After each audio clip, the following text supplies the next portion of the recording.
Yang perlu kita mengerti adalah ketika kita mulai dari titik menerima, makanya dia bilang saya datang bawa hidup yang berkelimpahan, saya bawa bingkisan, saya bawa kado, saya bawa keselamatan. Di dalam keselamatan itu ada kandungan yang sangat rich, sangat kaya. Di dalamnya itu ada damai, ada sukacita, ada hikmat, ada pengharapan, ada perubahan karakter, ada karakter yang jadi tahan uji, ada karakter yang jadi berubah di dalam semua prosesnya. Nah, itu yang aku bawa buat hidupmu. Tak selalu Tuhan menjawab doa, namun Dia beri yang terbaik di waktu yang tepat. Haleluya. Terima kasih Tuhan buat hari lepas hari. Seperti Maria kami bisa duduk di kaki Tuhan mendengarkan isi hati Tuhan. Kami butuh firman-Mu, karena firman-Mu senantiasa menjadi pedoman bagi langkah hidup kami. Kami sambut firman kebenaran di dalam nama Yesus kami berdoa. Kita sama-sama katakan amin, amin, amin. Silakan duduk, shalom. Oke. Mari kita buka sama-sama di Yohanes pasalnya yang ke-15. Yohanes pasalnya yang ke-15 ayat 9 sampai ayat 11. Yohanes 15 ayat 9 sampai 11. Ini seri dari beberapa rangkaian, nanti mungkin di waktu yang akan datang kita bagikan lebih dalam lagi. Ini adalah sebuah prinsip yang kalau hubungan dengan Tuhan itu sebagai, kita udah pernah bahas di tempat ini, perbedaan orang Kristen dengan orang agama Kristen. Orang agama Kristen adalah orang yang mengejar ritual, upaya, usaha untuk datang kepada Tuhan dengan harapan Tuhan akan memberikan sesuatu kepada dia. Itu agamawi.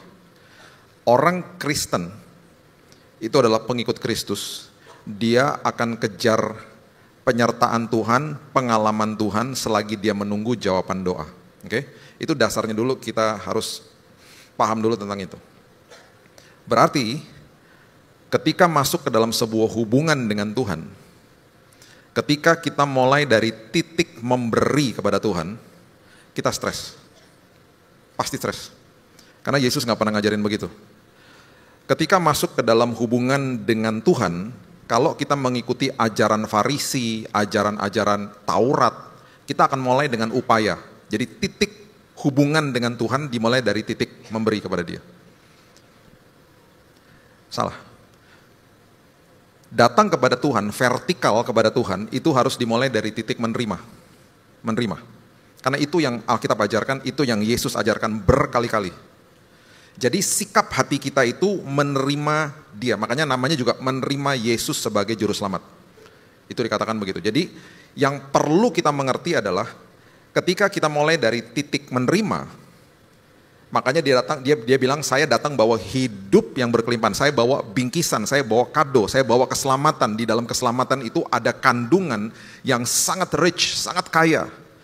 Di dalamnya itu ada damai, ada sukacita, ada hikmat, ada pengharapan, ada perubahan karakter, ada karakter yang jadi tahan uji, ada karakter yang jadi berubah di dalam semua prosesnya. Nah, itu yang aku bawa buat hidupmu. Jadi di dalam sini toh, transformasi di dalam sini. Itu pemberian Dia, kado terindah itu. Dibungkus dengan sebuah pemberian yang sangat dahsyat yang namanya keselamatan itu sendiri. Jadi posisi kita terima, makanya waktu dia ngomong sama Marta, dia bilang begini, kalau bisa diartikan dalam bahasa Indonesia sehari-hari.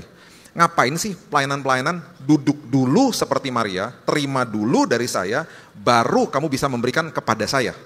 Itu maksudnya, jadi memberi kepada Tuhan juga tidak salah, tetapi tidak bisa dimulai dari titik itu. Karena kita nggak bisa kasih sesuatu yang kita nggak punya. Kalau saya mau memberikan sesuatu kepada Tuhan, saya mau memberikan hidup saya untuk Tuhan. Saya mau memberikan segala-galanya untuk Tuhan. Saya nggak bisa kasih sesuatu yang saya nggak punya. Saya nggak bisa kasih segala-galanya kalau saya nggak punya segala-galanya. Saya nggak bisa kasih yang terbaik kalau saya nggak punya yang terbaik. Saya nggak bisa kasih botol minum ini kalau saya nggak punya botol minum ini. Makanya dia bilang sama Marta, ngapain? What are you doing? Ngapain? Kamu duduk dulu seperti Maria. Terima dulu dari saya, baru kamu bisa memberikan yang terbaik. Terlalu banyaklah contohnya. Jadi dasarnya itu dulu. Nah, ketika itunya paham, vertikalnya menerima, horizontalnya selalu Alkitab ngajarin hubungan sesama, kita harus mulai dari titik memberi. Nggak boleh menerima. Makanya harus hati hamba, mendahului dalam memberi hormat, saling mengasihi sama seperti Kristus telah mengasihimu. Jadi terima dulu kasih Tuhan, full di sini baru bisa saling mengasihi. Jadi saling mengasihi nggak bisa standarnya orang kasih orang itu kepada saya, nggak bisa. Kebalik-balik. Sekarang ya kita balik nih. Ikut Tuhan secara agamawi, memberi. Kosong toh di sini. Karena nggak pernah terima akhirnya. Akhirnya masuk ke dalam hubungan horizontal. Waduh, kita semuanya kebingungan karena kosong. Akhirnya kita menuntut orang lain karena ketika masuk ke dalam horizontal kita mau dari titik menerima. Kebalik akhirnya. Makanya ada frasa atau istilah-istilah seperti begini. Saya sedang mencari orang yang tepat. Nggak ada. Nggak ada orang yang tepat. Yang jomblo-jomblo jangan nyari orang yang tepat. Yang ada adalah saya harus menjadi orang yang tepat bagi orang lain. Kan gitu harusnya. Jadi ketika mulai dari titik menerima, saya menerima dari Tuhan, akhirnya karena udah penuh, kita dapat kado, kita jadi kado bagi orang lain. Makanya contoh-contoh seperti Barnabas misalnya. Dia bantuin Paulus. Namanya gak kedengeran. Yang kita dengar Paulusnya. Yang kita dengar perjalanan misi dia yang hebat kemana-mana. Kita mana dengar Barnabas yang ada sosok di baliknya dia. Barnabas itu sosok di baliknya Paulus yang ngenalin Paulus sama jemaat mula-mula di Antioquia. Barnabas adalah orang yang jual harta miliknya di Siprus dikasih kepada jemaat mula-mula. Gak kedengeran namanya. Jadi second man, orang di balik layar, hidupnya jadi kado buat orang lain. Ketika Paulus berselisih paham karena Paulus orangnya sangat dominan sama salah satu asistennya yang dinamakan Yohanes yang disebut Markus, itu yang step in, yang intervene di tengah, itu adalah Barnabas. Dia yang bilang sama si Yohanes yang disebut Markus, bro sini deh, lu dimarahin ya sama dia ya. Karena Paulus tiba-tiba ngomong gini, udah gue gak mau ajak dia lagi, gak komitmen nih orang, kan dominan Paulus. Dia yang step in, dia bilang gini, udah lu ikut ke kampung gue ya. Terjadilah perselisihan di situ, terjadilah perpisahan. Makanya Paulus pergi sama partner barunya, bukan Barnabas, namanya Silas. Selagi itu terjadi, si Barnabas pergi sama Yohanes yang disebut Markus, diajak ke pulau Siprus, ke pulaunya dia. Mungkin di situ di counseling di pinggir pantai. Makanya Kus, lu sabar-sabar aja sama dia. Dia orangnya emang begitu. Udah ya sabar ya gitu. Udah ya singkat cerita. Nanti kita baca lagi tuh kisah berikutnya. Mereka berempat lagi tiba-tiba. Paulus, Silas, Yohanes yang disebut Markus, Barnabas. Dia jadi kado di pelayanannya Paulus yang sangat populer yang kita baca berkali-kali. Tapi kita nggak pernah tahu ada sosok di balik itu yang namanya Barnabas, jadi kado. Waktu pertama kali dia ngenalin Paulus sama jemaat mula-mula di Antioquia, apa nggak serem tuh?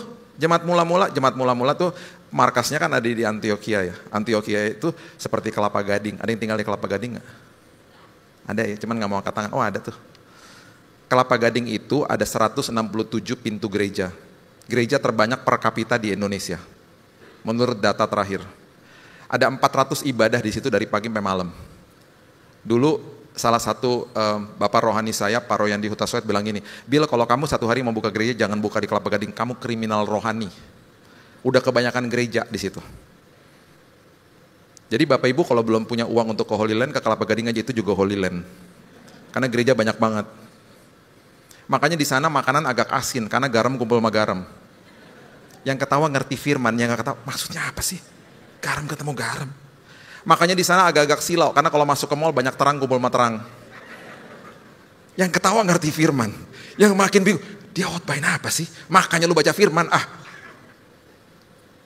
Itu Kelapa Gading. Itu Antioquia kayak begitu. Jadi waktu diajak ke situ sama Barnabas, dikenalin sama pilarnya gereja mula-mula, Petrus lah, Yakobus lah, Yohanes lah. Apa nggak mereka ngomong gini, bro? Itu orang bunuh orang loh. Itu orang baru bunuh orang Kristen loh, yang bener aja. Dia pasang badan. Udahlah, dia udah bertobat tahu. Udah, gue jamin deh. Gitu. Itu ya momen-momen kayak gitu nggak ada yang tahu, nggak ada yang ngelihat, nggak ada yang perhatikan di Alkitab. Orang jadi kado buat orang lain. Karena hidupnya berkelimpahan di dalam sini. Makanya ya, kita harus perhatikan satu sisi juga. Di dalam Tuhan, identitas kita, kan dikatakan serupa dan segambar ya. Oke. Sekarang kita tarik di dalam kehidupan sesama manusia. Coba lihat. Manusia itu sangat tertarik dengan harta, jabatan, status, ketenaran, uang. Orang yang memiliki 5 hal ini, ya 1, 2 atau apalah pokoknya. Uangnya banyak, harta banyak, ketenaran, bla bla bla. Dideketin orang. Orang yang punya talenta diundang. Kadang-kadang karakternya nggak dilihat, diundang aja untuk kasih show. Karena dielu-elukan. Coba semua hal ini diambil, di take away dari dia. Banyak orang ninggalin dia juga pasti, jadi orang nggak penting.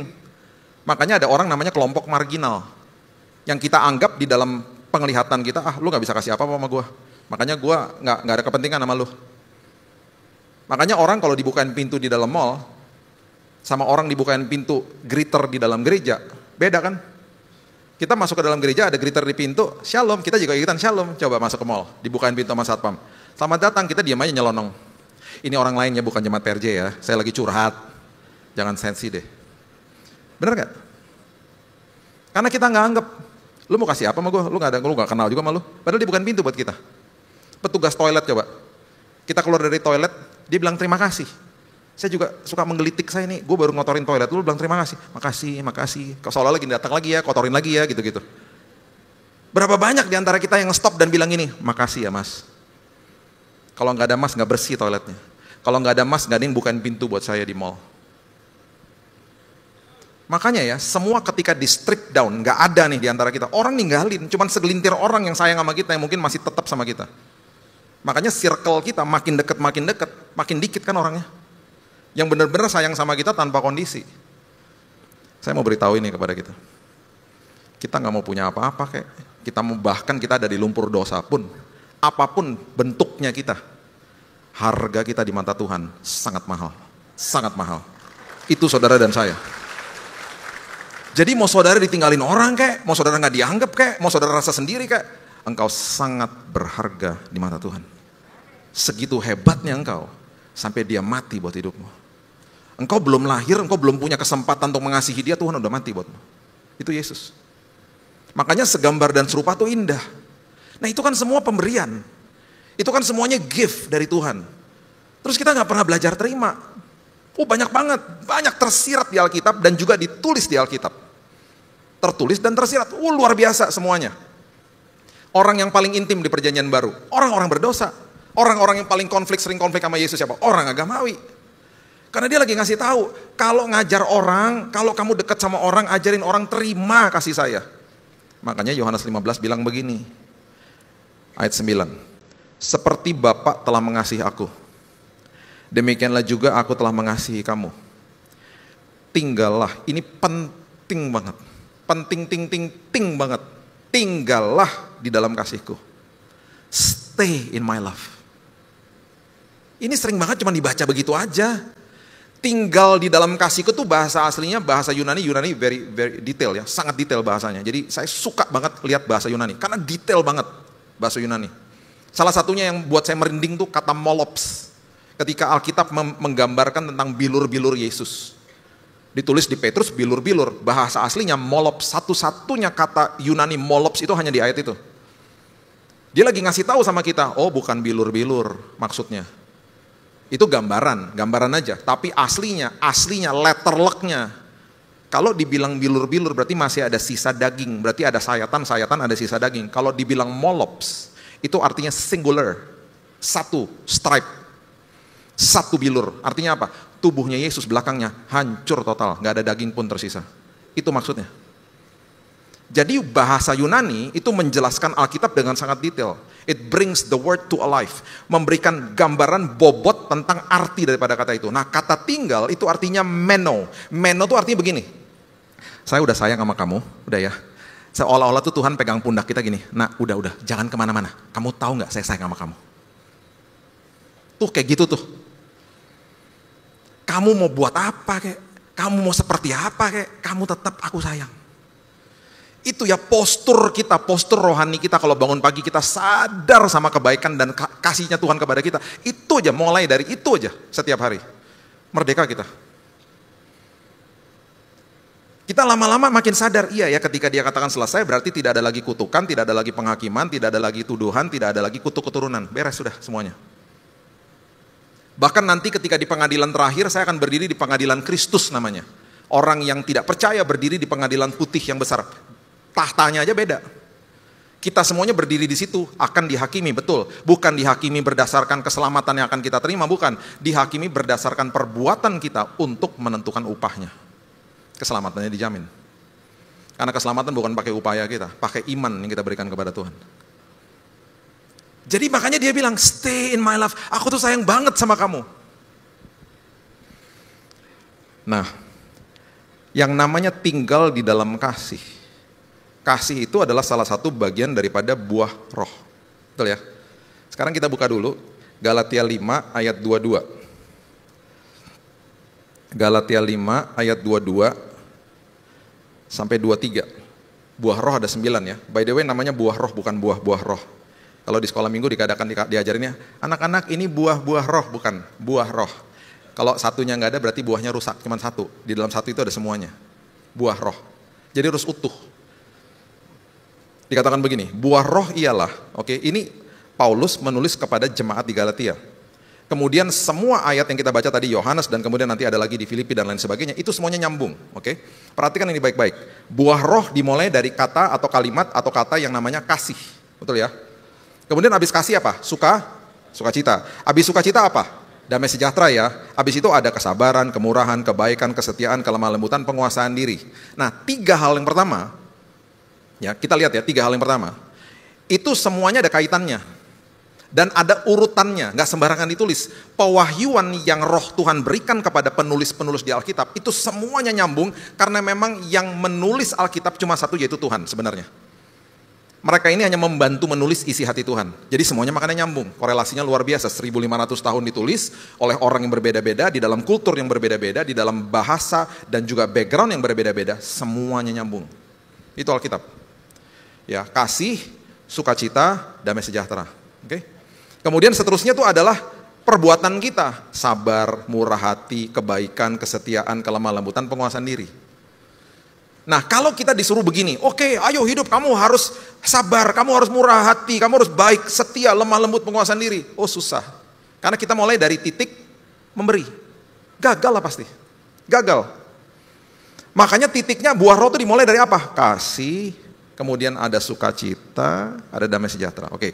Sekarang kita udah baca tadi, tinggallah di dalam kasihku.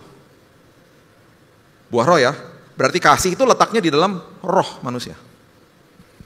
Temannya kasih, yang biasanya kita kenal ada di dalam jiwa, itu namanya jatuh cinta. Siapa yang pernah jatuh cinta? Yuk angkat tangan sama-sama, 1, 2, 3. Oh Tuhan, ampuni yang gak angkat tangan, Tuhan. Mereka AI rupanya Tuhan, gak ada perasaan. Gak mungkin banget gak jatuh cinta dari jarak jauh juga bisa. Dulu saya lihat istri saya dari jauh, renyuh hati saya. Belum kenal padahal, langsung kayak jantungnya ngedrop jok gitu ke bawah. Jatuh cinta jarak jauh, bisa, itu jatuh cinta namanya. Jatuh cinta karena letaknya di dalam emosi manusia, di dalam jiwa jiwa itu ada emosi, perasaan, kehendak, ya, itu pikiran, itu semuanya di dalam jiwa. Semua yang letaknya di dalam jiwa itu selalu mudah dicuri sama iblis, mudah hilang, mudah terpengaruh sama kondisi eksternal. Oke, saya cuma mau kasih perbedaannya aja nih. Jadi jatuh cinta sama kasih itu beda. Jatuh cinta namanya juga jatuh, fall in love. Bukan naik cinta, jatuh, gak berdaya gitu, jatuh cinta gitu. Itu ketika orangnya nyebelin, bisa gak jatuh cinta lagi. Gue udah gak suka sama dia, kenapa kasar orangnya. Gak jatuh cinta. Orang yang nikah, modalnya jatuh cinta, kelar dia. Karena setelah 5 tahun, 6 tahun, tiba-tiba udah masuk dalam pernikahan, udah makin tahu ngoroknya makin keras gitu ya. Terus orangnya jorok misalnya, makin hilang tuh terkikis rasa itu. Makanya saya pernah nanya sama seorang sepasang gitu ya lagi mau nikah. Modal kamu mau nikah apa? Ya kak, aku nih kalau ketemu dia kayak butterfly di sini kak, kayak ada kupu-kupu di sini kak. Aduh nervous banget kak. Itu modal utama kak. Saya bilang, kelar loh. Nanti lo 5 tahun lagi tuh bukan kupu-kupu yang ada di situ, yang ada naga di dalam diri lo. Lo marah-marah sama dia. Gitu ya kak? Iya. Nih ya. Yang namanya jatuh cinta bisa terusik, bisa hilang kapan aja. Oke? Ketika kita ngerti yang namanya kasih, mengasihi sama seperti kasih Yesus mengasihi kita. Kasih itu adalah keputusan, bukan perasaan. Makanya definisi kasih di 1 Korintus 13 ayat 4-7 dimulai dengan apa? Kasih itu sabar, murah hati dan seterusnya toh. Itu semuanya keputusan, is decision, gak ada yang perasaan. Lawan daripada kasih, itu perasaan. Sabar lawannya apa? Tidak sabar, betul ya? Mau gak sabar? Oh gampang, coba nongkrong aja, ngantri aja di Indomaret, pasti gak sabar. Duh lama banget sini. Gitu. Ngantri di sebuah pintu tol misalnya, gak sabar misalnya. Gampang untuk gak sabar. Mau boarding pesawat, surudukan gak sabar. Satu hari saya bilang, Pak, itu nomor di boarding pass Bapak itu artinya tempat duduk, bukan tempat berdiri. Bener juga ya Pak? Iya, ini bukan bus kota. Bapak pasti duduk, tenang aja, ngantri aja. Kayak ketakutan gak dapat tempat duduk aja di pesawat, gak boleh berdiri tahu. Gitu. Iya Pak, bener juga. Ya udah nyantai lah, tenang aja, jangan surudukan. Orang Indonesia kalau di depan lift, lift kebuka, gubrak depan lift. Harusnya apa? Yang dari dalam keluar dulu toh. Yang di luar nunggu, biar lancar. Dulu ya, jangan diikutin ya. Ini dulu sebelum bertobat ya. Adik saya sama saya. Adik saya kan gede banget badannya. Dia keluar dari lift. Ada orang di depan lift kan. Dia nggak peduli toh nggak ditabrak sama dia. Brok jatuh gitu. Dulu. Bisa ngantri nggak digituin? Dulu. Sebelum bertobat. Jangan diikutin. Itu orang Indonesia. Lagi nunggu mau nonton XX1. Nyelak di tengah-tengah barisan. Ngantri dong. Gak bisa ngantri. Orang Indonesia. Istri saya negor orang di Indomaret. Botol aqua main taruh depan aja lagi ngantri di kasir. Ditegur sama dia. Mas ngantri dong mas, jangan gitu, hargai yang lain. Ya ampun bu, cuma satu doang botol aqua, nggak bisa gitu, ngantri, hargai dong yang lain. Ribut langsung Indomaret. Yang ngantri juga jadi ikut-ikutan, kasir juga bilang, mas ngantri mas. Gara-gara istri saya. Pas pulang dia bangga, tadi aku tegur loh bapak-bapak. Sampai dia pindah ke belakang. Hebat kamu, iya. Kok kamu berani sih ngomong gitu? Iyalah kalau udah apa-apa kan tinggal panggil kamu. Ya ampun, emangnya gue preman? Kan deket rumah, kamu datang aja ke Indomaret, kamu berdiri di situ, orang juga pada takut. Apaan takut? Ada juga saya berdiri di situ, Pastor Billy gitu. Itu orang Indonesia. Jadi sabar itu keputusan, murah hati keputusan. Jadi love is a decision gitu loh. Jadi yang namanya kasih ketika nanti jatuh cintanya hilang di dalam sebuah hubungan, ketika mengambil keputusan untuk mengasihi lagi dan menjadi orang yang tepat dan mau jadi orang yang tepat bagi pasangannya, lambat laun jatuh cintanya balik lagi. Gitu loh. Makanya sebuah hubungan di dalam kekristenan, di dalam kasih Tuhan, modalnya itu. Banyak orang tahu tentang kasih, tetapi banyak orang tidak mengerti arti daripada kasih. Itu artinya tinggallah di dalam kasihku, karena itu ngerembetnya kemana-mana. Terima kasihku dulu. Coba lihat Filipi pasal yang keempat, ayatnya yang ke-7. Filipi pasal yang keempat, ayat 4 sampai ayat yang ke-7.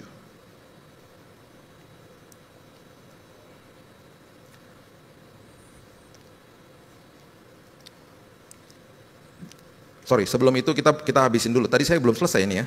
Yohanes 15 ayat 9 sampai 11 dulu. Jadi gini, ayat 9 kan bilang tinggallah di dalam kasihku. Oke, ikutin urutannya ya, ikutin urutannya. Jikalau kamu menuruti perintahku, ya, Yohanes 15 ayat 10. Kamu akan tinggal di dalam kasihku. Seperti aku menuruti perintah Bapakku dan tinggal di dalam kasihnya. Oke, nah tadi ingat ya urutannya di buah roh. Kasih, sukacita, damai sejahtera ya. Oke. Ayat 11 coba lihat. Semuanya itu kukatakan kepadamu supaya apa? Sukacitaku ada di dalam kamu dan sukacitamu menjadi penuh. Ini nulis Yohanes loh. Itu yang tadi nulis Paulus. Kok bisa nyambung? Karena memang Tuhan lagi ngasih tahu kalau kamu tinggal di dalam kasihku, sukacitamu jadi penuh. Nah, sukacita kembali lagi adalah buah roh. Temannya sukacita yang ada di dalam jiwa manusia itu namanya kesenangan. Kesenangan bisa hilang kapan aja. Kesenangan bisa dicuri sama iblis. Kesenangan bisa terusik kapan saja. Tetapi yang namanya the joy of the Lord is my strength, sukacita Tuhan, gak bisa dicuri sama iblis. Satu hari saya mendarat di kota Chicago, udah lama sih ya kejadian ini, di bulan Januari. Wind chill, jadi anginnya tuh minus 50, anginnya doang. Jadi udah below freezing. Saya dijemput sama teman saya karena saya lagi ada convention di situ. Saya mendarat, teman saya bilang gini, gue udah beliin lo Starbucks. Nanti sampai di luar, gue beliin lo 2. Nanti sampai di luar, lo tuang tuh Starbucks begini, ya. Lo lihat langsung jadi es. Jadi saya udah harus pakai segala macam pelindung kepala segala macam dan kaos tangan karena takutnya frostbite. Karena kalau terlalu dingin, kalau udah di below freezing, itu bisa keretak langsung kulitnya. Karena dingin banget. Itu panas loh. Kopi saya tuang gini, freezing, frozen langsung jadi es. Udah gitu dengan agak-agak EO-nya, saya ngomong gini sama dia. Waktu itu nyari-nyari es krim Ben & Jerry agak-agak susah. Sampai hari ini juga belum ada sih outletnya di Indonesia. Tahu nggak es krim Ben & Jerry? Pasti ada yang ngangguk tahu ya. Nah itu adalah di beberapa supermarket. Jadi waktu saya ke sana saya bilang gini, mau kemana Bill? Makan es krim Ben & Jerry boleh nggak? Ini musim dingin, lu ngapain makan es krim? Di Indonesia nggak ada soalnya. Gue pengen banget makan. Sakit perut lu nanti. Udahlah nggak apa-apa dikit aja. Dia ajak ke mall sama dia. Masuk ke outletnya Ben & Jerry, tau nggak tulisannya apa? Buy one get two free. Nggak ada yang belilah. Buy one, ban scoop, get two free. Diskon habis-habisan, nggak ada yang beli. Saya noleh ke balik counternya, itu yang jualan lagi dengerin headphone lagi gini-gini. Karena nggak ada customer. Itu udah jam 2 siang. Jadi waktu saya tepuk ini, oi, oh, you are my first customer. Dia senang banget. Terus saya bilang, itu beneran tuh buy one get two free? Yes. Because you are my first customers, I give you 1 and get 3 free. Saya kasih kamu 1 tambah 3, jadi 4 scoop gede-gede. Oh seneng dong. Ada satu yang saya suka namanya Chunky Monkey. Tahu ya? Ada yang ganggu-ganggu tahu juga. Wah enak banget tuh. Itu es krimnya es krim banana, pakai walnut, sama ada coklatnya. Aduh enak banget. Makan itu lihat ketemu, langsung tuh akses Abraham Petrus ketemu langsung. Wah enak banget pokoknya. Saya makan dengan lahap. Di pinggir kaca di mall, orang lewat begini. Iyalah, di luar winter, ada orang Indonesia kampungan makan es krim di situ. Senang nggak? Senang banget. Aduh, saya bilang sama teman saya, gue senang banget. Udah lama nggak makan es krim ini. Lu nggak mau? Nggak, bilang gitu. Selesai ya, jalan keluar. Beneran, sakit perut. Dan sakit perutnya sampai malam. Kesenangannya hilang langsung. Kesenangan bisa hilang kapan aja. Habis sukacita, Alkitab katakan apa? Damai sejahtera toh? Coba lihat lagi. Sekarang kita buka Filipi 4 ayat 4 sampai 7. Filipi 4 ayat 4 sampai 7. Bersukacitalah senantiasa dalam Tuhan. Sekali lagi ku katakan bersuka kasih kepada sukacita. Sukacita lihat ini. Bersukacitalah dalam Tuhan. Hendaklah kebaikan hatimu diketahui semua orang. Tuhan sudah dekat. Janganlah hendaknya kamu khawatir tentang apapun juga, tetapi nyatakan dalam segala hal keinginanmu kepada Allah dalam doa dan permohonan dengan ucapan syukur. Perhatikan ayat 7. Damai sejahtera Allah yang melampaui segala akal akan memelihara hati dan pikiranmu dalam Kristus Yesus. Kasih, sukacita, damai sejahtera. Tinggal di dalam kasihku, kamu akan menikmati yang namanya sukacita yang kuberikan. Itu kuncinya. Kamu nikmati sukacita, kamu akan nikmati damai sejahtera. Yang juga aku sudah berikan, itu adalah buah roh. Temannya damai sejahtera, namanya ketenangan. Ketenangan di dalam jiwa manusia. Bisa hilang kapan aja. Makanya Yohanes 14 ayat 27 mengatakan begini, damai yang aku berikan kepadamu bukan seperti dunia berikan. Karena yang dunia berikan ketenangan. Dan dunia berikan ketenangan setelah badainya selesai, setelah masalah selesai. Damai yang aku berikan adalah damai selagi ada badai. Jangan gelisah, jangan gentar hatimu. Itu maksudnya. Kerajaan sorga hanya satu-satunya kerajaan yang sanggup memberikan sukacita dan damai sejahtera. Teman saya masuk ke kamar saya di rumah sakit waktu saya dirawat. Sekarang saya mau tanya, waktu saya dirawat senang atau tenang nggak? Senang dan tenang nggak? Ya enggak lah. Mana ada orang di rumah sakit senang? Ke rumah sakit, yuk lamain ya di sini. Nggak ada. Yang ada orang di hotel pengen lama-lama, iya kalau hotelnya bagus. Mana ada orang di rumah sakit senang? Apakah di rumah sakit tenang? Oh sama sekali tidak. Tiap hari lihat orang mati saya. Pintu kebuka teriak-teriak di ujung sana mati. Itu lantai kemo soalnya. Saya udah tiap hari ngeliatin dan mendengar orang mati. Tiap hari. Tiba-tiba code blue. Tet, tet, tet, tet. Ruangan mana suster? Ruangan di ujung. Gimana nasibnya? Resusitasi ya? Iya. Barusan. Gimana suster? Meninggal. Gimana suster? ICU. Gimana suster yang kemarin? Meninggal. Sebelah kamar saya kanker paru-paru, batuk 24 jam, saya tumpangin tangan. karena saya juga sedih dengerin dia batuk nggak stop. Besok paginya nggak kedengeran batuknya, saya senang, suster puji Tuhan, dia udah oke ya. Enggak Pak, tadi jam 5 mati. Saya nggak berani doain orang habis itu. Itu tiap hari kayak begitu, tuh pemandangan saya sama pendengaran saya tiap hari kayak begitu. Tiap hari. Teman saya masuk ke kamar, dia begini ngeliatin saya. Banyak yang datang ya, teman dekat ya, liatin saya udah kayak tengkorak. Datang tuh mau nyapa saya sambil nangis. Bil, lu gimana Bil, kok lu bisa kayak begini gitu? Lu jaga badan lu Bil, lu kan jaga makan, lu kan nge-gym lu, kok lu bisa jadi kayak begini Bil? Gimana nasib gua Bil? Nah elah. Mereka duduk 2 jam, mereka duduk 3 jam. Dan mereka selalu bilang begini, pas mereka mau pulang. Kok lu ada semangat ya Bil ya? Kok lu ada damai Tuhan ya Bil? Kok lu ada sukacita ya? Kok lu optimis ya dari tadi ya? Karena saya bilang gini, karena setiap hari saya sadar bahwa kasih-Nya sungguh indah bagi saya.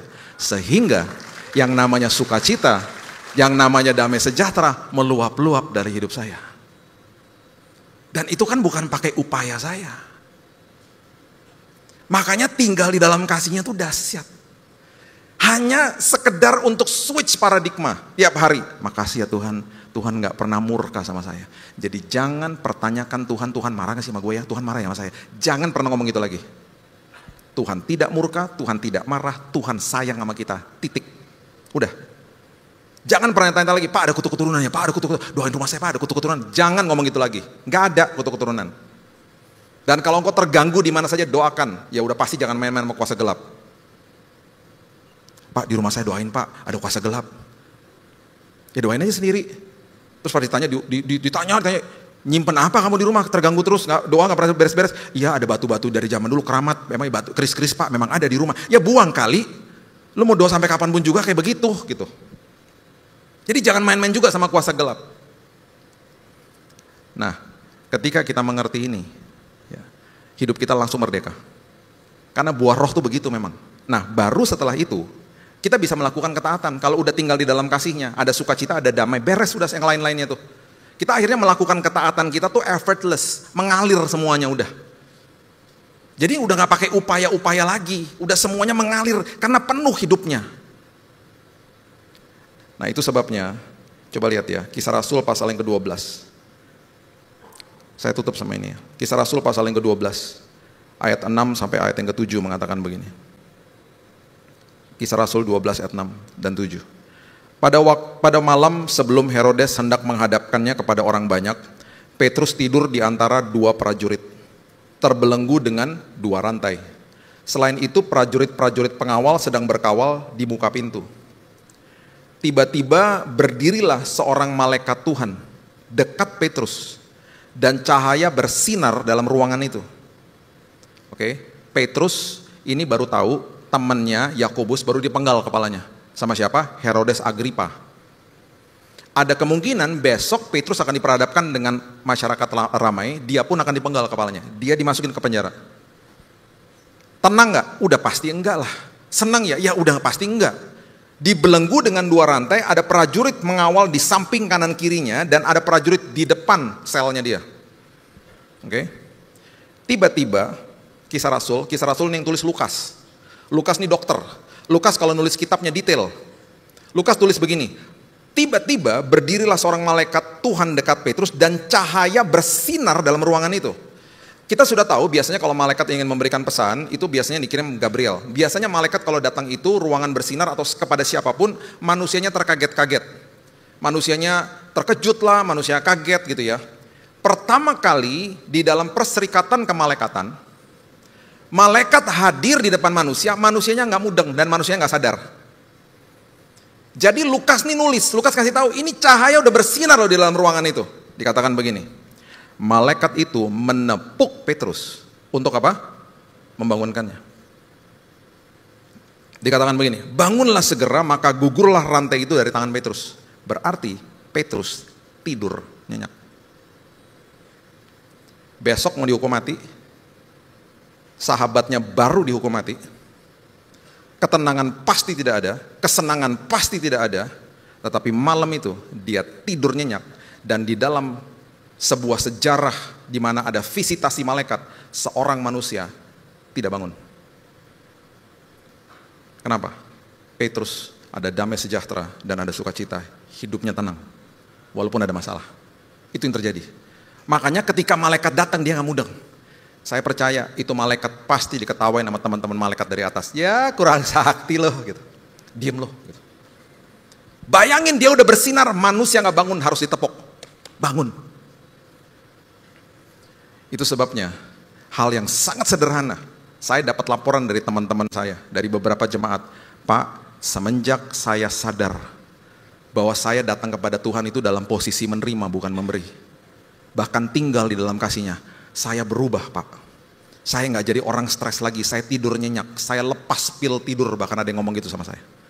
Rupanya selama ini, Pak, saya datang ke Tuhan tuh salah. Saya menganggap kepada Tuhan tuh saya memberi. Makanya ada frasa-frasa yang orang datang, Pak saya udah doa, saya udah puasa, kok Tuhan gak jawab Pak? Karena dia mulai dari titik memberi. Harusnya hari ini kita akan ngomong gini, saya ada masalah, saya udah doa, saya udah puasa. Udah dapat jawabannya? Belum. Tapi hati saya penuh dengan sukacita. Karena sebelum saya dapat jawaban doa, saya udah puas. Karena apapun jawaban doa, pasti bawa kebaikan buat saya. Jawaban doa bisa iya, jawaban doa bisa tidak, jawaban doa bisa diganti yang lain, A diganti B, atau nanti. Apapun itu jawaban doa, pasti bawa kebaikan buat saya.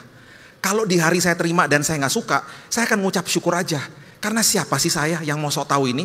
Karena di ujung daripada ini semuanya, saya pasti akan deklarasi. Karena ini semua jawaban doa, Tuhan udah siapkan karena Tuhan tahu kebutuhan saya. Pasti bawa kebaikan.